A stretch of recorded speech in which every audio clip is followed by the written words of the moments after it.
remember that they're changing my voice. So first of all, I'd like to point out again, keyword again, that when someone doesn't understand right and wrong in reality, they are criminally insane. That idea isn't based on the law. It's based on universal conceptions of right and wrong. For example, you don't say that because you're a Jew, people should follow you, okay, and cheat the most righteous person that ever lived. That's called being a racist, evil person. And if you worship a God that tells you to do that, you're worshiping the devil, open and shut. If you don't understand that, you are criminally insane. And the crimes that you're committing are crimes against God and humanity. It's that simple. So there's a difference between having a democracy and a system of idiots. If people aren't voting on variations of universal pinpoint and moral precision, what is fair, just, and right, instead they're voting on, the white supremacist twist, which we've seen historically in America even now, Jewish supremacist twists like in Israel and in America even now, then they're not using their heads. For example, the international Jews have just dragged us into another war. How do we know it's the Jews? Well, who doesn't know, right? Israel, Iran, Hamas.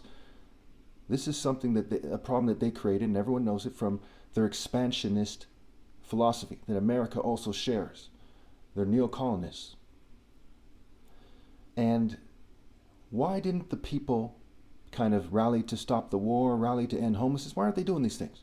Because they're consistent with an expansionist agenda, a corporate agenda, what have you. And the Jews disproportionately own social media. For all we know, they own every social media site. I don't know. But we know that they own YouTube because Google owns YouTube, and it's the Jewish network, right? Larry and Sergey and their allies, and maybe they sold it to some other Jews, but it's whoever they sold it to was consistent with Jewish thinking. That's obvious.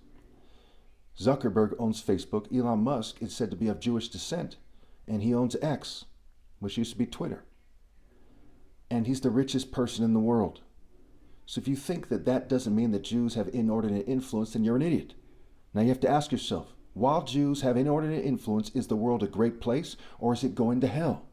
You also have to ask yourself, why didn't all these rich white people do something about it? Instead, they took a Charlie Kirk satanic stance, where they play stupid for white supremacy, so they are not worthy. And so it is with the LGBT community. You see the video I made before this. You know them by their works. I'm the only one in the divine order, the only one doing the right thing. So whether or not we have a democracy or a slave system of complete monsters depends on whether people are rallying to me and insisting that I'm in charge. It's that simple. What's your viable counterargument? If you have none, you've just proven my point. If they suppress this video, they've proven my point. Thank you.